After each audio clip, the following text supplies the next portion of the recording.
Welcome to A to Z Tales. In many places, people believe that dreams belong only to the rich, the perfect, or the powerful.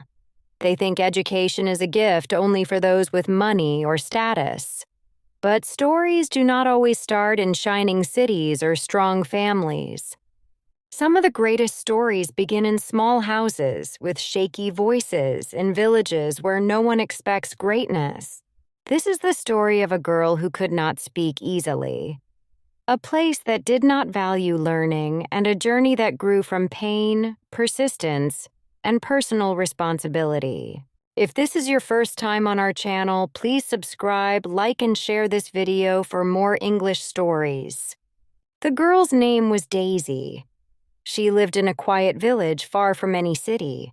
The village had farms, dust roads, old houses, and people who believed that survival was enough. Education was not considered important. Many children stopped school after a few years. Some never went at all. Girls were often asked to stay home, cook, or help in the fields. Daisy had a speech disorder. When she tried to speak, her words came out slowly and shakily. Sometimes nothing came out at all. Children laughed at her. Some adults felt pity, but nobody believed she could achieve much. People whispered, "She cannot speak. How will she study? How will she work?" Even teachers at her small school looked past her. Her father was a farmer who worked from sunrise to sunset. Her mother cooked, cleaned, and cared for Daisy and her younger brother. They were not cruel people. They loved their children. But they believed in living simply. They did not believe in dreams. When Daisy was small, she tried to talk like other children. She pushed the sounds up from her chest, but they stuck in her throat. Her tongue trembled. Her lips felt weak. Other children would laugh and then run off. She would stand alone and silent, but she did not cry in front of them. She waited until she was alone. Then she wiped her tears quietly with the corner of her dress. Daisy could not speak well, but she could listen, and she listened more carefully than anyone around her. She watched how people used words. She listened to the rhythm of speech. She observed expressions, body movements, and meanings behind tone. One day when she was 8, a teacher gave the class a storybook. The book was old, with pages turning brown and edges torn. The teacher said they could take it home and return it the next day. Most children did not care. They tossed the book around like a toy. But Daisy held it close. That night, she lit a small oil lamp and opened the book. She read slowly, whispering the words in broken sounds. She traced the lines with her finger. She did not understand every word, but she tried. Nobody told her to read. Nobody asked her to learn. But something inside her felt alive when she saw letters and sentences. The words on the page did not laugh at her. They did not judge her voice. They waited patiently while she tried to say them. From that day forward, Daisy found ways to read everything she could. Old newspapers, torn magazines, and a few textbooks left by distant relatives. Sometimes she picked up trash near the well just to read the printed packaging. Her speech was weak, but her mind was strong. She practiced speaking in front of a mirror when no one was watching. She formed each word slowly, breathing deeply before each attempt. It took time. It took effort. But she did not stop. At school, she rarely spoke. Other children thought she was dull or shy. Some called her useless. The teachers did not ask her questions because they assumed she would fail. She was often ignored. But Daisy paid attention to everything. When a teacher gave a lesson, she listened more carefully than the others. She watched when they drew letters on the board. She studied their mouths as they formed sounds. She noticed that people in the village fought often. They fought about money, land, gossip, and pride. She saw that many arguments came from words said without thought. She understood something others did not. Speech has power. Because she struggled to speak, she respected words differently. She did not waste them. She held them like seeds, knowing they could grow. When Daisy was 10, her school organized a reading day. Students were asked to read a short paragraph aloud to encourage learning. The teacher did not call her name at first, but another student was absent and they needed someone to fill the spot. The teacher looked around and said, without much hope, "Daisy, you can try if you want." Daisy stood up. Her heart pounded, her legs felt heavy. She walked to the front of the small classroom. She held the paper with both hands. The children sneered. She took a breath. The first word stuck in her throat. A few students giggled. She closed her eyes and tried again. The second attempt was slow, strained, but clear enough to be understood. The sentence took much longer than anyone else's, but she finished it. When she read the last word, she looked up. The room was silent. The teacher nodded stiffly. No one clapped. But Daisy felt something no one could see. A quiet fire inside her chest. That night, she told herself, I may speak slowly, but I can speak. I may learn slowly, but I can learn. I will not let silence win. Over the next years, life did not get easier. Poverty remained. The village stayed the same. People still mocked her. But Daisy used her evenings to read old textbooks while other girls carried buckets or prepared for early marriage. Her speech improved a little because she practiced alone. She would sit behind the house, facing a wall, and repeat words again and again. Some days she felt foolish. Some days she felt strong. Most days she felt both. By 12, she had read more books than any other child in the village. But no one knew. She did not brag. She did not announce her learning. She carried it inside her like a hidden garden. One afternoon, a new teacher came to the village. His name was Mr. Thomas. He came from a nearby town and believed in education. He was surprised to see how many students left early or ignored lessons. One day, he noticed that Daisy stayed behind after class reading an old torn science book. He asked gently, "Do you like reading?" Daisy looked at him and nodded. She tried to speak a word but only managed a soft sound. Mr. Thomas saw the struggle, but he did not laugh. He said kindly, "You don't have to speak now. I can see your interest. If you want, I can bring you some books." Daisy's eyes widened. She nodded quickly. True to his word, Mr. Thomas brought books every few weeks. Some were children's stories. Some were about nature or history. Some were simple English learning books. Daisy read them all. She whispered the words out loud, correcting herself again and again. Mr. Thomas noticed her efforts. He taught her a few breathing techniques for speaking more clearly. He encouraged her to write her thoughts on paper. He believed she had a sharp mind. For the first time, someone saw more than her weakness. When she was around 14, her cousin from the city visited the village. He brought an old smartphone that he no longer needed. The phone had cracks on the screen and a weak battery, but it could still use Wi-Fi if available. There was no Wi-Fi in the village, but twice a week, a small center in the nearby town allowed people to use internet for free for 1 hour. Daisy begged her mother to let her go there on weekends with her cousin.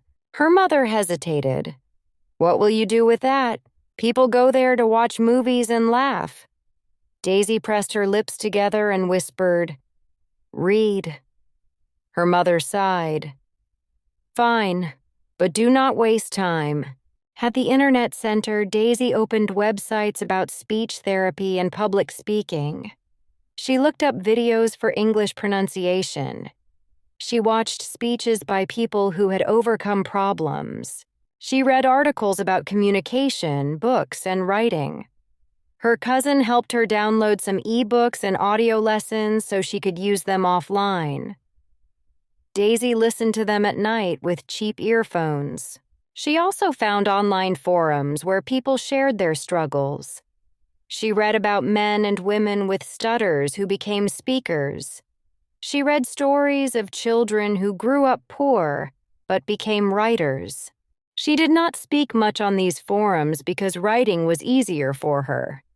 But slowly, she began to send small messages, thanking others for their advice. One evening, while sitting under a tree with the phone in her lap, she had a thought. I can blame this village. I can blame my voice. I can blame my parents for not believing in education. But where will that lead? Will blaming help me speak? Will it help me learn? No, I must do what I can, not wait for others. She decided she would not complain about what she lacked. She would build with what she had. She began waking up earlier to read before chores. She practiced speaking slowly into the voice recorder on the phone. She played it back and listened to her mistakes. She tried again. She used a small notebook to write sentences daily. She copied quotes from books and speeches that inspired her. She even wrote imaginary speeches and whispered them alone in a field. Now pause for a moment. If you were in Daisy's place with a speech problem, little support, and few resources, what would you do first to help yourself grow? Think about it before you read on. As months passed, Daisy found online mentors. She wrote messages to authors, speakers, and teachers she admired. Some never replied, but some did. One woman, a speech coach from another country, sent her exercises for free. She told Daisy, "You do not need a perfect voice. You need a clear message and the courage to deliver it." Another mentor, a retired writer, encouraged her to write her thoughts and share them online. He told her that written words can build confidence for spoken words. Daisy began writing short posts in simple English about self-doubt, practice, and hope. She posted them on small community platforms. People began to like her posts. Some asked her questions. Her words traveled farther than her voice ever had. She wrote about her journey. She wrote about the pain of being ignored. She wrote about the importance of effort. She always kept her sentences simple, just like the stories she read as a child. By the time Daisy turned 17, her speech was still slow, but it was much clearer. She could now speak full sentences without breaking down completely. The fear in her throat was lighter. The tremble in her tongue was smaller. Mr. Thomas encouraged her to speak in front of the class again. At first, she refused. But one day he said quietly, "Your voice may not sound like theirs, but it carries experience and strength. Try again." Daisy stood before the class with a piece of paper in her hand. She read a short paragraph she had written about responsibility. This time, a few words stuck, but she did not stop. She paused, breathed, and continued until the end. The class was surprised. Some students even looked impressed. A few clapped. Daisy felt a small victory rise in her chest. She realized something powerful. She did not need a smooth voice to speak truth. Around 18, she decided to write a small booklet. It was not long, only 20 pages. She called it Small Steps, Strong Voice. It had short chapters about overcoming fear, reading daily, practicing speech, and believing in personal responsibility. She printed a few copies at a town shop. They were simple black and white pages stapled together. She gave one to Mr. Thomas, one to her cousin, and one to a local youth group. To her surprise, a few young girls read it and said it helped them. They asked her how she learned to speak better. She smiled and told them that speaking is like planting seeds. You water them every day. She did not charge money for the booklet. She wanted people to see what quiet effort could do. One day, a teacher from another town heard about Daisy from Mr. Thomas. She invited Daisy to speak to a group of teenage girls. At first, Daisy was scared. Her voice was still not perfect. But she remembered her promise to herself. She accepted the invitation. On the day of the event, she wore a simple dress and carried a small notebook with her speech. There were about 30 girls in the room. Some looked bored. Some looked curious. A few whispered when they saw her hesitate at the front. Daisy began slowly. The first sentence was shaky, but the second was clearer. The third carried more strength. She talked about reading when no one cared, practicing speech in silence, and choosing responsibility over blame. By the end of her speech, the girls were listening with respect. Some even had tears in their eyes. One girl said, "Dee Dee, I was ashamed of my writing because my grammar is weak, but after hearing you, I feel I can improve." Daisy smiled and placed a hand on the girl's shoulder. From that day, invitations came from other schools, small community halls, and youth groups. Daisy traveled with her cousin or a neighbor. She carried her phone, her notebook, and her quiet courage. She spoke at events even when her voice trembled. People listened because her words were honest. Her message was simple. Your circumstances are part of your story, not the end of it. Take responsibility for your growth. Use whatever you have, even if it is small. Some people whispered behind her back that she was lucky to get attention. They forgot how many nights she sat under a lamp whispering to a mirror. They did not see the tears, the failures, the long pauses, the breathless attempts. But Daisy did not waste time correcting them. She stayed focused on her mission. A few years later, a social worker who had heard her speak offered to help her publish a proper book. Daisy spent months writing it. She titled it, "The Voice I Built." It was longer than her little booklet and told her story along with lessons about self-discipline, learning, and responsibility. The book was published in simple language. Some schools and reading centers placed copies in their libraries. Readers wrote to her online, saying the story gave them courage. Some said they started reading again after quitting school. Others said they practiced speech at home because of her. Daisy never forgot the days when even a sentence was a battle. But now she saw each struggle as a brick in the foundation she built. By her mid-20s, Daisy was invited to speak at larger events in nearby cities. Her speech was still not perfect, but it was powerful. She did not try to hide her slow pauses or gentle stammer. Instead, she said to the audience, "I do not speak fast, but I speak with purpose." She often told young people, "Do not blame the world for not giving you a microphone. Build your voice first. Then the world will listen."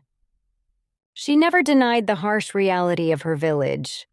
She did not pretend that it did not hurt to be mocked, but she reminded everyone that blame is a cage and effort is a key. She authored more small books and became active in online communities that supported education and communication. She used her voice to build others. People in the village who once ignored her began to respect her. Some still pretended her success was luck. But deep inside, they knew it came from responsibility, not chance. Daisy's story moved many, not because she had a perfect voice or ideal life, but because she refused to blame anyone for her limits. She saw her obstacles but did not surrender to them. She used books, mentors, and practice instead of excuses. She often said in her talks, "My village did not stop me, it only tested me. My speech problem did not prevent me, it only challenged me. Everything around you can slow you down, but only you can decide if it will stop you." Daisy's life teaches a deep truth. Circumstances can shape you, but they do not have to silence you. She could have blamed poverty, her speech disorder, or her environment, but she chose to take responsibility for her growth. Now it is your turn to think about your own story. What is one excuse you have held on to? And what is one action you can take today with what you already have to move forward? If you enjoyed this story, don't forget to like this video and subscribe for more English stories and learning videos.